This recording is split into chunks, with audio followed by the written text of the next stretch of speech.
Bonjour à toutes et à tous.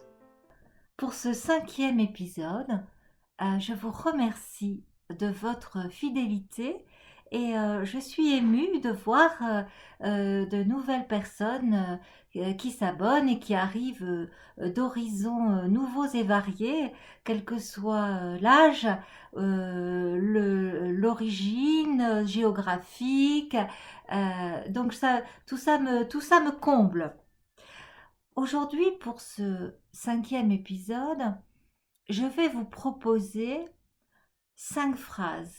Vous savez, ces fameuses phrases que l'on peut se murmurer à l'oreille, à se chuchoter, à se rappeler quand tout semble dériver, comme les 5 branches d'une étoile. Aujourd'hui est un jour nouveau.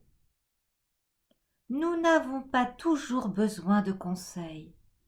Parfois, nous avons simplement besoin de tenir une main, d'une oreille pour nous écouter et surtout d'un cœur pour nous comprendre.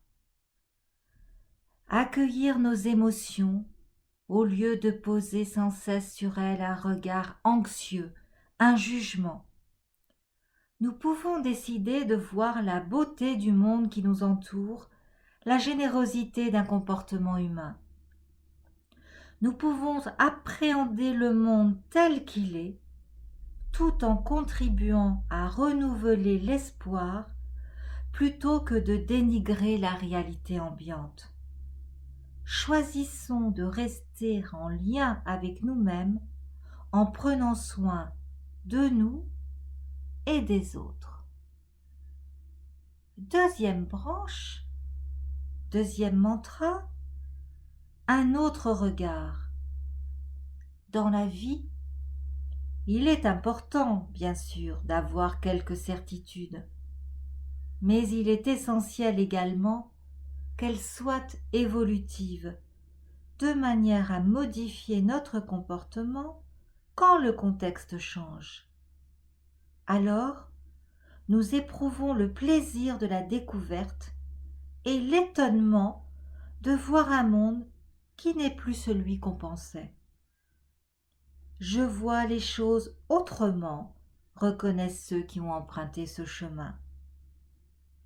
Quand une relation évolue ou qu'une structure sociale se transforme, les décisions à prendre se révèlent tout autres. Il suffit d'un mot parfois pour voir le monde autrement. Troisième branche de notre étoile, se réconcilier avec soi. L'accompagnement constitue un lieu privilégié pour retrouver la flamme et éclairer notre nuit.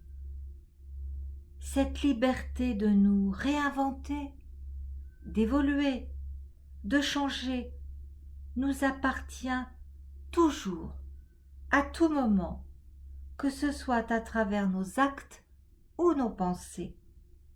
C'est l'expérience que nous vivons lors d'une séance. Comme nous ne croyons plus à la lumière, nous oublions parfois qu'il suffit d'appuyer sur le bouton et nous cherchons désespérément le jour sans poser les actes qui s'imposent. Le développement personnel permet de renouer ce fil intérieur pour ajuster nos actes. Retrouvons notre lampe intérieure pour venir à bout des ténèbres. Ne vivons plus en exil avec notre être profond. Quatrième branche, composer son propre tableau.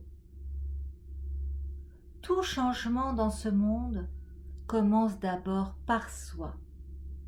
Comme dans un puzzle, chaque pièce a une forme unique et s'imbrique pour composer un tableau.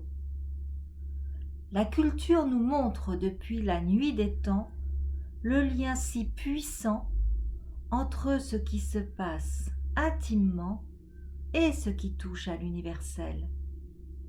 Ma pratique du développement personnel s'inscrit dans cette démarche humaniste. En respectant fondamentalement la personne que nous sommes,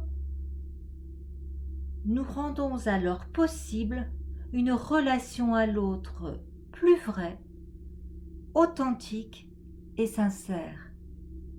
Le développement personnel questionne le lien, la relation. C'est en cela qu'il est altruiste. Ouvrir un dialogue avec soi-même pour mieux rencontrer l'autre. Une personne épanouie mènera une vie plus sereine et apaisée pour son équilibre et le bien de tous ceux qui l'entourent. La 4e branche s'appelle les vertus de l'écoute. Dans l'approche centrée sur la personne, la relation n'est pas un outil, mais une rencontre. L'éclosion de la force intérieure se produit quand le regard d'un être empathique se pose sur nous. Un accompagnant qui entend la musique derrière les mots de la personne perdue. Une empathie qui ouvre à la sollicitude, aux soucis du monde. Au fil des entretiens, la personne découvre le sens d'une vie pleine, à savoir un processus, non pas un état, une direction, non pas une destination. Le développement personnel se définit selon moi comme l'art de parler à l'âme, et cela grâce aux mots. Des mots vrais, ceux qui touchent nos sensations, nos ressentis au plus juste et qui en extraient l'essentiel. L'important n'est pas ce que le thérapeute fait, mais ce qu'il est. Voilà son outil essentiel, son état d'être et l'engagement authentique de sa personne en entier. Là réside la source de son aide. Et voyez-vous, nous nous connaissons un peu mieux maintenant et je vais vous faire une confidence. Longtemps, avec mon hypersensibilité +++, j'ai eu l'impression d'être décalée, à part, différente, jusqu'à ce que je comprenne, grâce notamment à une thérapeute que je remercie et qui se reconnaîtra, que c'est un trésor. Apprenez, considérez que chaque partie de vous est un trésor. Je vous remercie de votre attention. Si certaines paroles réveillent en vous des questions plus personnelles, écrivez-moi directement à contact@agnès-sauvager.fr. Je m'engage à vous répondre. Et si ce sujet de réalisation de soi résonne toujours en vous, je vous donne rendez-vous dans 15 jours, le mercredi 24 mai, pour en apprendre un peu plus. Belle journée à vous.